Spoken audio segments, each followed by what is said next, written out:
худиді біз жинақтағанда бірінші иық тігісінен бастаймыз. Яғни мына жерге мен қазір артқы жақты жазып алдым. Осы арттың оң жақ бетіне алдының оң жақ бетін біріктіретін боламын. Мен де мысалға алды. Яғни матаңыздың оң жақ беттері бірінің астында бірі қалып қояды.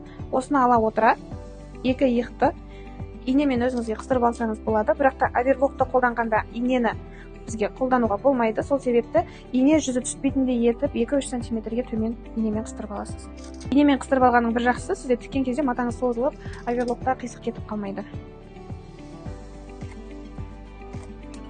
Тігістеріңіздің тек сыртынан ғана әдемі көрінгеніне емес, ішкі жағында да әдемі көрінгеніне біз күш салуымыз керек. Сол себепті біз мысалға сіз бір иықты мысалға иық жақтан бастайтын болып, екінші жақты иық жақтан бастайтын болсаңыз, оверлогыңыздың тігісі сізде екі түрлі болып қалады. Өйткені ол оң жақ бетте басқалай көрінеді, астыңғы жақ бетінде тігісі басқалай көрінеді. Сол себепті сіз мысалға иықты тіккенде бір жағынан иықтан мойынға қаратай тігетін болсаңыз, екінші жақта керісінше мойыннан иыққа қаратай тігетін боласыз. Сонда сізде тігісіңіз біркелкі түседі.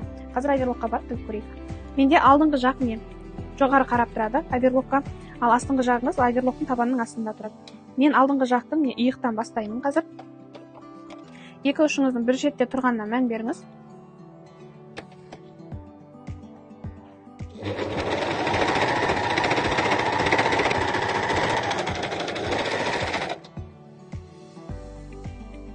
Иықтан бастадым, мойыннан жалғастырамын.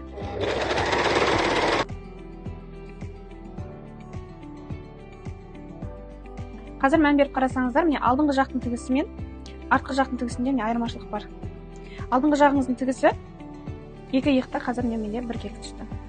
Енді біз қазір жалпы оверлокпен тіккеннен кейін міндетті түрде инелердің барлығын алып тастап, шетін біркелкі алдық па жоқ па тексеріп, мына жақта тесік бар ма жоқ па тексереміз. Тігісіңіз біркелкі, ешқандай тесік жоқ. Бұл дегеніміз бізде қазір иық тігісі бітті, енді арғатай келесі тігісті бастай берсек болады деген сөз. Енді худиіміздің алды мен артын осылай жазып аламыз. Алды мен артын мына жақтағы мойынмен тексересіз. Мына жағы сіздің алды болады. Алдымызды ашып алып, бірінші екі жақ шетін тікпес бұрын біз жеңді тігіп алуымыз керек. Ол үшін жәнегі біздің қиып алған екі жеңді аласыз. Екі жеңіңізде бағана біз қиқым просечка қойған болатынбыз. Міне ортасы тұр, және міне алды тұр. Яғни бізде мына алдыңыз сіздің мына жаққа түсуі керек. Ол дегеніміз қазір бір шеттен аласыз. Мына жақтағы қолтық ойығының нүктесіне біріктіре отыра, екі шетінен инемен қыстырып аласыз. Қолтығыңыздың ойығы мен жеңіңіздің ені біркелкі бірдей түсуі керек. Ешқандай артық өлшем болмайды.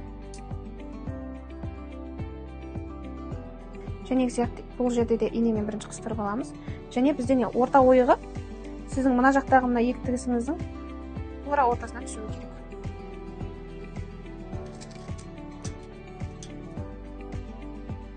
Бұл жерде екі жақта да мына жақта тұрғанда припускыңыз сіздің артқы жаққа қаратай қайырылып артқы тігіспен бірге кетеді.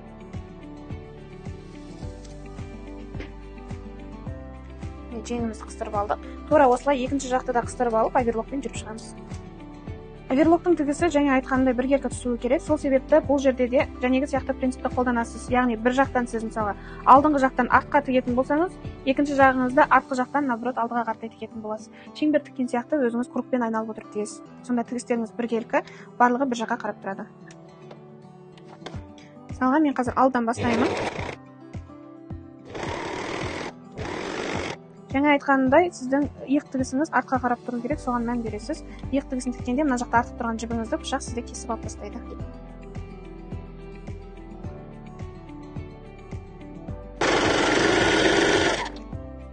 Тура осылай енді екінші жағыңыз тігесіз. Екінші жақта мен керісінше артқы жақтан алдыға қаратай тігемін. Бұл жақта да иығыңыздың тігісі артқа қарап тұру керек.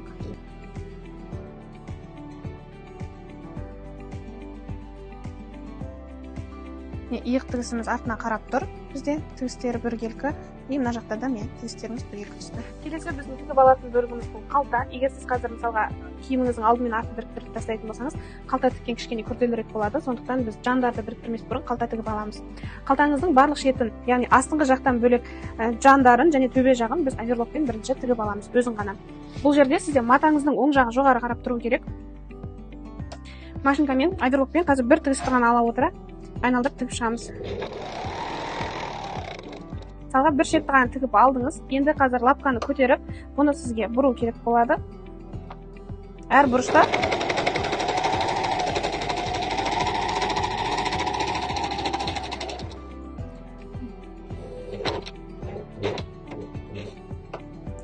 айналдырасыз, бұрасыз. Егер бұрған кезде матаңыздың ішке қаратай кіріп бара жатқанын көріп тұрсаңыз, сізде оверлоктың шетінде үлкен вал бар, сол валды өзіңізден ары қаратай тартасыз, сонда сізде жібіңіз босайды. И қайтадан тура сол орынға матаңызды әкеліп қоясыз және ары қаратай жалғастырып алып кетесіз. Сілемеген сияқты біркелкі тігіс түседі.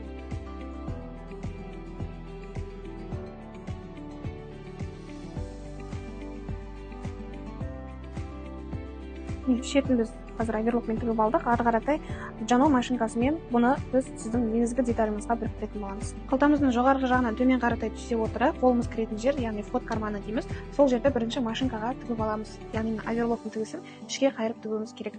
Оверлок тігісін қайырған кезде сізде мында машинканың лапкасы бар, сол лапканың бойында ішкі жағындағы тұрған мына екі тесіктің ортасында оверлогыңыздың тігісі қалып қою керек. Яғни осы жерге қойып аласыз, қазір қыстырып аласыз. Егер сізге көз мөлшермен тіккен ыңғайсыз болса, инемен өзіңізге біріктіріп алсаңыз болады. Мен қазір сразу машинкада тігіп шығамын. Жоғарғы жағында және соңғы жағында закрепка міндетті түрде қоямыз.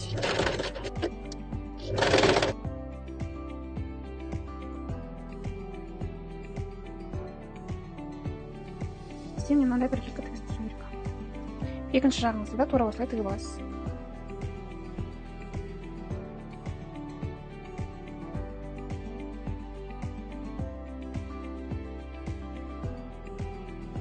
Қолымыз кіретін жеріне тігіліп дайын. Ары қаратай енді бұны негізгі матаңызға енгіземіз. Кудеміздің алдыңғы жағын қазір белгілеп аламыз, яғни мұнда бойынға қарап ажыратып. Артқы жағың сізге керек емес, тек алдыңызды ғана аласыз, және де соны екіге бүкпей отыра, алдыңғы жағыңыздың қақ ортасын тауып аласыз. Және соны бормен немесе булавкамен өзіңізге белгілеп қоясыз. Қақ ортасына бүкпей отыра, міне матаңыздың шетін инемен және жоғарғы жағынан бір нүктені инемен белгілеп қоясыз. Негізгі деталіміздің алдыңғы жағының ортасын тауып алдық. Енді осыған біз қазір сіздің жәнегі дайындап алған қалтаңызды отырғызуымыз керек. Ол үшін екі қалтаңыздың шетін бір-біріне біріктіре отыра, бұның да негізгі ортасын тауып аласыз. Мынау бізде ортасы. Мына жерде де ортасы және де жоғарғы жақ биіктігі. Осы биіктікті біз қазір бірінші бормен бастырып аламыз. Өзімізге нақты белгілеп алу үшін. Келесі, енді бізде қараңыз, қазір біз бормен белгілеп алған жеріміз, ол біздің ішке қайырылу керек припусты есептеген кездегі ұзындық. Ал бізге қазір тіккен кезде мына жеріміз ішке қаратай былай 1 см-ге немесе жәнегі сияқты 0,5 мм-ге кіріп кету керек.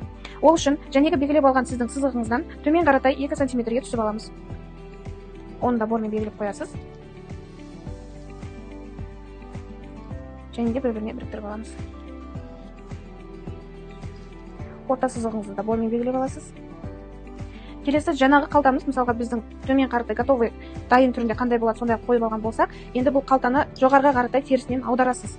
Терісінен аударған кезде сіз мына екі ортасын бүктей отыра, жәнегі екінші сызып алған сызығыңыздың бойына оверлокпен тігістелінген шетін біркелкі қойып шығасыз.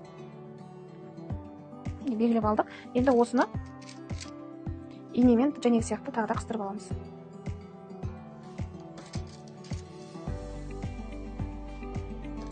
Машинканың инесінің көзіне түсіп кетпеу үшін алшақ қыстырып жатырмын. Жалпы дайын форматта қазір мына жерге сізде тігіс түседі. Тігіс түскеннен кейін сізде мына қалтаңыз жабылған кезде өзінің орнына қайта келеді. Мына жақта қазір көріп отырсаңыздар, сіздерде кішкене өлшем жетпей тұр. Ал біз оны қазір мына жақтан тігіс жасаған кезде булавканы алып тастаймыз ғой. Сол кезде булавка екі арада тұрған өлшем сізде астына түседі. Сонда мынауыңыз біркелкі астына қайтадан орнына келеді.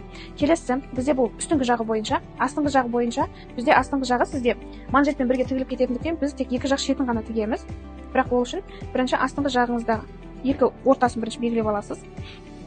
Сол бойынша қалтаңызды жаза отыра, негізгі мына екі жерді де өзіңізге бормен сызып белгілеп аласыз. Бірінші жағы, екінші жағы. Және екі жағыңыздың ұзындығын өлшеп алыңыз. Мысалға менде мында 9 см. Мында менде 9 см. Белгілеп алғаннан кейін, бұны да біз 1 см, 2 см-ге ішке қаратай белгілеп аламыз. Яғни бізде ішкі жақта тігіс түседі деген сөз. Біреу кетті.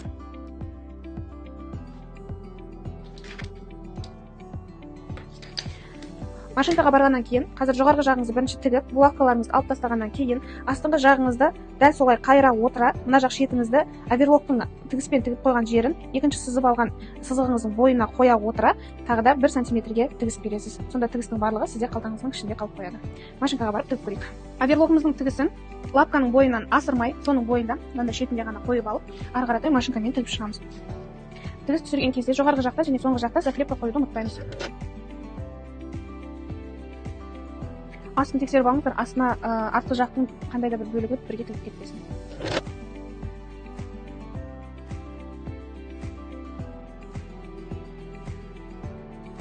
Енді жәнегі белгілеп алған инелерді алып тастаймыз.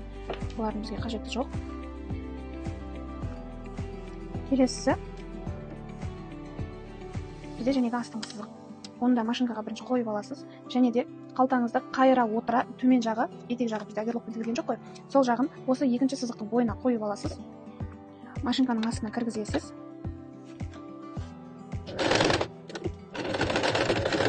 Заклепка қоя отыра, мына жақтағы оверлогымыздың сызығын, мына тұрған бормен сызып алған сызықтың бойына қоя отыра тігіп шығасыз.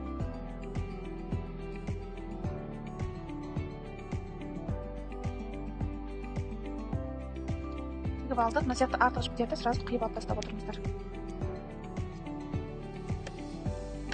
Екінші жақ шеті тура солай.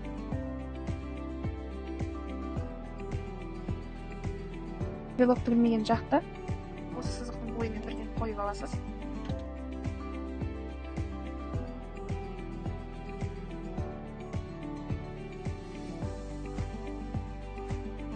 Қалтамыз осымен бізде негізі дайын, барлық шетінен ұсталынды, бірақ та егер кейбір кезде болады декоративный шовтар, мына сияқты фот карманға берген сияқты жоғарғы жағыңызда және де шеттік жағыңызға 0,1 немесе 0,5 мм-ден тігіс қалдырсаңыз болады. Біз қазір оған тоқталмаймыз, ары қаратай біз жеңіңізбен негізгі жан тігістеріңізді қалай жасау керек, соны жалғастыратын боламыз. Жең тігісін тіккен кезде бізде екі қолтығыңыздың тігісі, яғни алдыңғы жақ пен артқы жақтың тігісі сізде бір ойда жатуы керек. Бұл өте маңызды. Және де оверлогыңыздың тігісі сізде жеңге қаратай қарап тұрады. Мына жақтағы припускыңыз.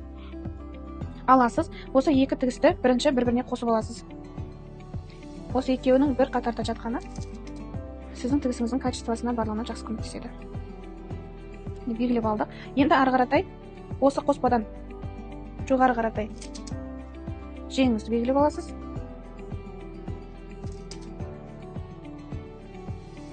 Және төмен жағында алдыңыз бен артыңыздың детальдарын бір-біріне біріктіріп аласыз. Екінші жағыңызда да тура осылай бірінші қоспа тігісті бір-біріне біріктіріп аласыз, алдымен артын біріктіресіз. Ал оверлокта тіккен кезде, мысалға сіз алдыңғы жағыңыз жоғарыға қарап тұрады, алдыңғы жақ шетіңізден бастайсыз, жеңіңіздің шетіне дейін бір келкі бір тігіспен тігіп шығасыз. Ал екінші жағыңызда керісінше жеңнен бастайсыз да етегіңізге шейін бір тігіспен тігіп шығасыз. Екі жақта да қолтықтың припускасы сізде жең жаққа қарап тұру керек. Жан тігісі мен қолтықты біріктіріп бірге тігіп шықтық. Мына жерде өзіңіз қарасаңыз, жан тігісі мен түсуінен кетіп тұр және қолтық тігісі плюс болып шығып тұр. Бұл дегеніміз тігісіңіз дұрыс шығып деген сөз. Тек ішкі жағынан ғана емес, сыртқы жағынан да тексерсек болады. Міне, бұл біріншіден әдемі көрінеді, екіншіден бұл тігістің ұзақ қызмет етуіне көмек көрсетеді. Бірінші жағы және екінші жағын тексеріп көрейік. Екінші жағында да тігіс тура түсіп тұр. Сіздерде де тура осындай тігіс түсуі керек. Капюшонды пішкен кезде айтқанмын, менде екі қатпар болады деп. Қазір мен сіздерге бір қатпар бойынша түсіндіріп өтейін. Менде қазір міне екі мата тұр, екі бөлік. Осы бөлік бойынша біз мына жақта тікпейміз, өйткені бұл жақта сіздің бетіңіз көрініп тұруы керек. Қазір біз бастың жалпы сиятын аумағын ғана оверлокпен тігіп аламыз. Бірінші біреуін, одан кейін екіншісін тігіп аласыздар. Келесі тігістерде уже біріктіретін боламыз бір-біріне. Қазір осы екеуін біріктіріп алайық. Капюшонның екеуінің де шетін былайынан тігіп алдық. Қазір енді бұл екеуін бір-біріне біріктіруіміз керек. Ол үшін жәнегі айтқан лицоңыз, бетіңіз тұратын жақты ашып аласыз. Екеуінде де және қолтық тігісін тіккен сияқты бұл екеуін бір-біріне біріктіруіңіз керек. Ол үшін мына екі тігісті және қоспа тігісті бір-біріне тағы да жатқызып аласыз.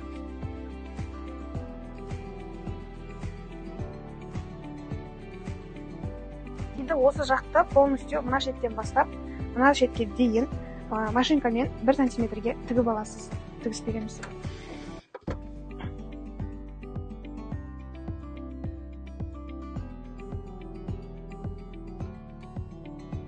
Машинкамен тігуге болады, оверлокпен тігуге болады. Менде қазір контрастный цвет болғандықтан мен машинкамен тігіп отырмын.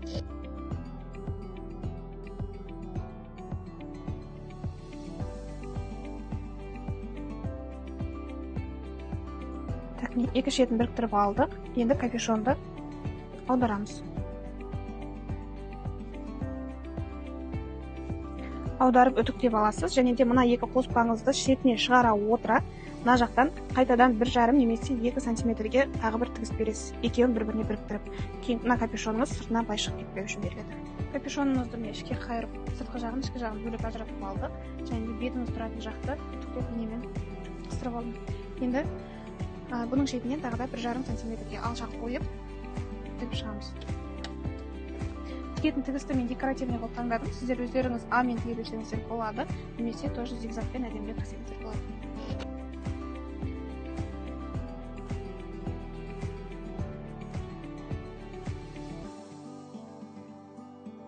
2 сантиметрге тігіп болдым. Егер де осындай декоративті шов жасағыларыңыз келетін болса, мында 0 мен 1-дің арасында қоясыздар, яғни түйме жасауға арналған петляның тігісін қолдандым. Және де мында 2 мен 4 осындай қалдықта тігеді.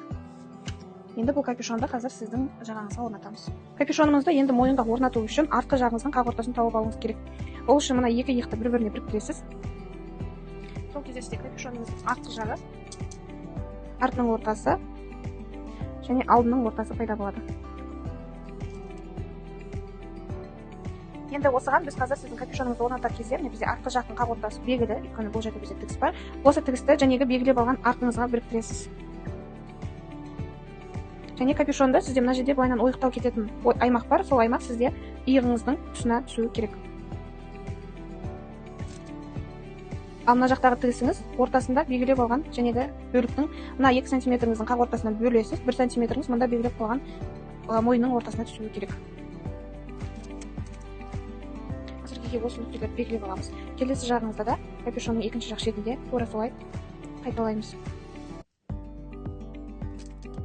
Бұл жерде маңыздысы, сізде қазір 3 қатпар болатындықтан капюшоныңыздың 2 қатпары және де негізгі киіміңіздің бөлігі бір қатарда жатуы керек. Егер әртүрлі қатарда жататын болса, арасында тесіктер пайда болуы мүмкін. Келесі енді бізде мойын тұсыңыз, алдыңғы жағыңыз бен мына жақтағы тұсыңыз бір-бірінің үстіне айқасып түседі. Яғни мына жақтағы капюшонның шетіне сіздің мына тігісіңіз түседі, а мына шетіңіз капюшонның мына жақ тігісіне түседі. Алдыңғы жақ мойын тұсыңызда сонда сіздің 5 қатпар болады. Сол 5 қатпарыңызды бір келкі қоюыңыз керек. Өйткені бұда да сосын сізде тесік пайда болуы мүмкін. Маған осы 4 нүктені белгілеп алған ыңғайлы. Сіздерге егерде ары қаратайда тіккенге ыңғайлы болсын десеңіз, мына нүктелердің барлығын бір-біріне біріктіре отыра инемен қыстырып алсаңыз болады. Тіккен кезде сонда сізге жеңіл жүріп, инені оверлоктың тігісінен алшағырақ қыстыратын боласыздар. Оверлокта отырып тіген кезде капюшоныңыз жоғары қарап тұрады, және де тігісті артыңыздан немесе мойын тұсыңыздың шетіне бастасаңыз, сізге жеңілірек жүреді. Өйткені сізде артқы жағыңызда мында 2 тігіс бар, мына жерде тігіс бар, және де мойныңыздың алдыңғы жағында 5 қатпар болатындықтан машинкаға бірден алып кету күрделі болады. Сондықтан тігіс жоқ жерден 3 қатпарыңызды бір-бірінің үстіне қойып аласыз да бастап кетесіз.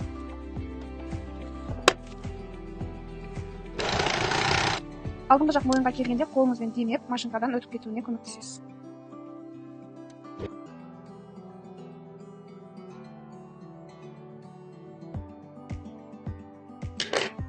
Мойын тігіп болдық, енді тігістерінің тесігі бар ма, жоқ па, соны тексереміз. Тігісінде тесігі жоқ, мына тұрған артқы жіптерді қиып алып тастаймыз. Капюшонымызды тігіп болдық. Енді бұл жерде сіздерге өздеріңіздің таңдауларыңызға байланысты мына мойынның припускасы сізде жоғары төмен шығып киген кезде мешать етпеу үшін бұл тігісті шов 0,1 немесе 0,5 деп айтамыз. Мына тігісіңізден төмен қаратай тігіп, припускты осы жақтан тігетін тігісіңіздің бойында ұстатып қоясыз. Яғни бұл кейін сізде жоғары қаратай көтеріліп, төмен түсіп, кедергі келтірмейтін болады, ондай тігіс берсеңіз. Қазір біз сондай тігіс жасап көрсетеміз. Тігісті тіккен кезде мына жердегі қоспа тігісіңіз мына табаныңыздың ортасындағы ойықтан аспау керек. Осы жердің бойында сізде тігіс түседі. Және де осыны мысалы белгілеп алдық. Енді қолыңызды ішіне сала отыра, припускыңыздың жоғары қаратай көтеріп кетпей, мына жаққа қарап тұрғанын қолыңызбен ішінен жөндеп отырасыз. Көдейіміздің негізі дайын. Енді бізде жең және етегі қалды. Бұл екі жерге біз манжет орнатамыз. Сіздерге жіберген лекалаларда негізі дайын манжеттер бар. Бірақ мен бағана айтқаным, сіздерге әр манжетті жеке-жеке есептеймін деп. Манжетке біз негізі осы матаның өзін орнатсаңыз болады. Бағана айтқан нитуткамен созылады бұлар. Нитутканың бойынан орнатсаңыз болады, созылып қайта орнына жиналу үшін. Немесе арнайы кашкарса деген мына сияқты маталар болады. Бұлар да өзінің созылуына байланысты әртүрлі формада жүреді. Бұны қалай есептейсіз? Бұны есептеу үшін біз бірінші жәнегі жеңіңізді немесе етегіңізді өлшеп аласыз. Бізде мысалға жалпы ұзындық жеңімізде 21 сантиметр. бұны 2-ге көбейтеміз, өйткені мен қазір тек бір шетін өлшеп тұрмын, сонда менде 42 сантиметр жалпы жеңімнің аумағы. Енді коэффициентті есептеу үшін не істеуіміз керек? Ол үшін осы кашкарсеңіздің созылмай тұрған кездегі өлшемін аласыз. Мысалға 1-ден 10-ға дейін немесе 1-ден 20-ға дейін кез келген өзіңіз өлшемді белгілеп аласыз. Кем дегенде 10-ды алсаңыз негізі тиімдірек жүреді. Мысалға 10-ды алдық, 1-ден 10-ға дейін, және де 0-ды ұстап тұрасыз. 0-дың басында тұрған матаңызды қозғамайсыз, ал 10-ды созасыз. Максималды түрде қаншаға дейін созылады? Мысалға менің қолымда тұрған кашкарсең менде 20-ға дейін созылады.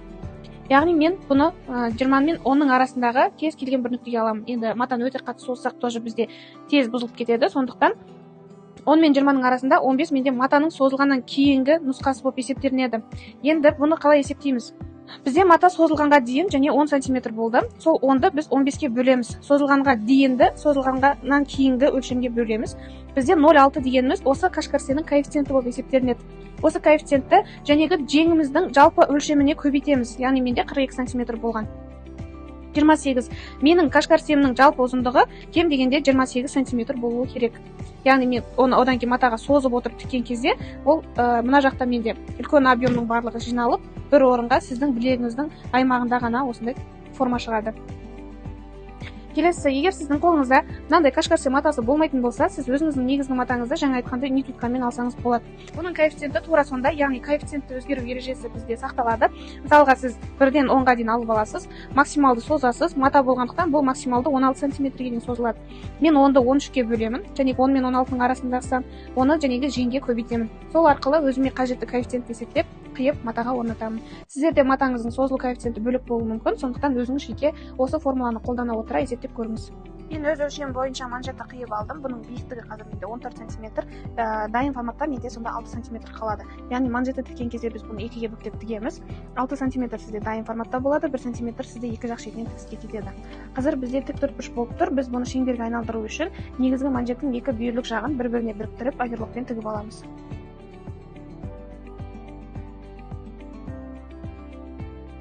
Осы тіккен тігісіміз бізде манжеттің ішінде қалып қою керек. Сол себепті бұны бір-біріне бүктеп манжеттің негізгі формасын шығарып аламыз. Тігісіміз бізде ішінде қалып қойды. Мына жақта да көрінбейді. Енді осыны алып біздің негізгі жеңімізге орнатамыз. Былай қарасаңыз, мысалға сізде не? Жеңнің өлшемі менде бүктегенде 21 см, ал мына одан тек жартысына ғана жеткілікті. Қазір осы манжетті тартып отыра, мына негізгі жеңіңізге толықтай орнатып шығатын боламыз. Немесе, егер тартып отырып тіккен кезде бір жағында өте қатты тартып қоюыңыз мүмкін, немесе бір жағыңыз тартылмай объем жетіп кетуі мүмкін. Сол себепті мына манжетті мынадан бағана капюшонды орнатқандай 4 нүктесін белгілеп ала отыра, инемен қыстырып алсаңыз болады. Сана бір шеті, бұдан кейін мына жақты бүктейсіз. Мына жақтың бүктеп тұрғанымен кіргізіп аласыз.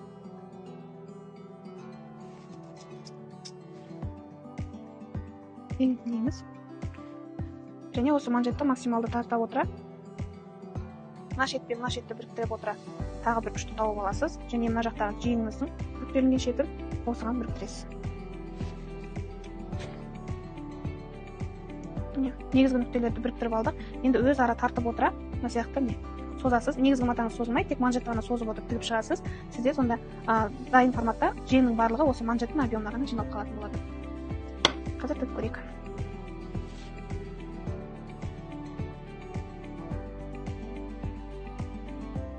Бағанадан бері барлық тіккен тігісімізді мына сияқты қалдық қалдырып отырған болатынбыз. Барлық қалдықтарды біріне үстіне бірі тігілген тігістер іліп алып кеткен болатын, ал қазір біз тек шеңбер ғана жасап жатқандықтан оверлоктың тігісінің қалдық нүктесін, жібін мына сияқты пинцетпен немесе инемен алып тігістің арасына қосып жібересіз.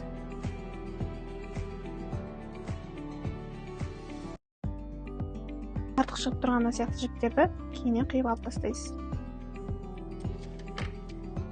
Тігісті барлығын тексеріп, енді сыртына айналдырып, сыртқы жағында тесік бар ма тексереміз. Сыртында тесік жоқ. Барлық 3 қат бар бірдей тігілген. Сонда менде қазір мынандай готовый жең шығып тұр. Тура осылай екінші жеңді және етегін тігіп шығамыз. Бүгінгі өткен мастер-классымызда осындай худи тігіп үйрендіңіздер. Өздеріңіздің тіккен худиларыңызды менің WhatsApp немесе Telegram каналыма жіберіңіздер. Сіздердің жұмыстарыңызды күтетін боламын. Және де қосымша сұрақтарыңыз болатын болса, міндетті түрде жазыңыздар.